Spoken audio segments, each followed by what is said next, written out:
मीना वहिनी, श्रेष्ठ बापूभक्त मीना वहिनी यांच्या सहवासातील एका भक्ताकडून ऐकलेला प्रसंग मनाला इतका भिडला की हा अनुभव प्रत्येक बापू भक्ताला मिळावा या प्रेरणेतून हा रील बनवत आहे. एकदा 7 ज्ञानी माणसं मीना वहिनी यांना भेटायला साईनिवासमध्ये आली.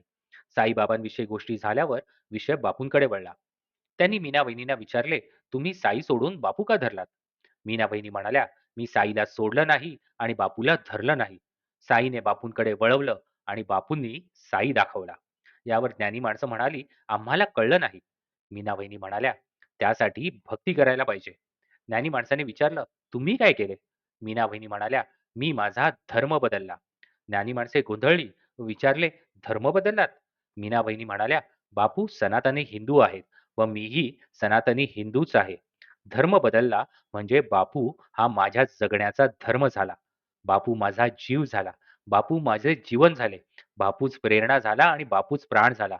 बापूच प्रेम झाले. बापूच आस्था झाली. बापूच ऊर्जा झाली. बापूच ताकद झाली आणि बापूच आवड झाली. Everything in my life is बापू.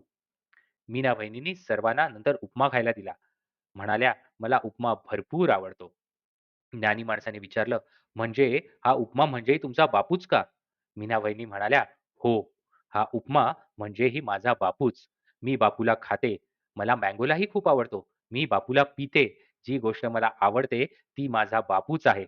मी बापूला खाते, बापूला पिते, सर्व काही करते ते म्हणजे माझा बापूच.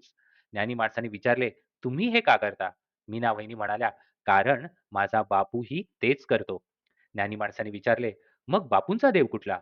मीना वहिनींनी फार सुंदर उत्तर दिले. आम्हीच बापूंचे देव. बापूंचा भक्त हाच बापूंचा देव. त्यांनी पितृवचनात सांगितले आहे. प्रवचनात समोर बसलेला प्रत्येक भक्त, प्रत्येक जण हा बापूंचा देवच आहे आणि म्हणूनच तो नमस्कार करतो तिथे बसलेल्या प्रत्येक जणाला. ज्ञानी माणसे गोंधळली. विचारलं, कळलं नाही. मीना वहिनी म्हणाल्या, बापूंसाठी मुंगी व माझ्यामध्ये काहीच फरक नाही. आम्ही दोघेही त्याच्यासाठी सर्वस्वच आहोत. ज्ञानी माणसाने विचारलं, "हे असं कसं?" मीना वहिनी हसल्या व शांतपणे म्हणाल्या, "म्हणूनच ते बापू आहेत." मित्रांनो, मीना वहिनींकडे कोणतीही टेक्नॉलॉजी नव्हती. कोणता कोर्स किंवा सेमिनार त्यांनी अटेंड केला नाही. त्यांना कोणी कीर्तन शिकवलं नाही. तरीही त्यांना ही सर्व उत्तरे कशी काय मिळाली? हे डीप अंडरस्टँडिंग त्यांनी कसे मिळवले? कारण तिला तिचा बापू माहीत होता.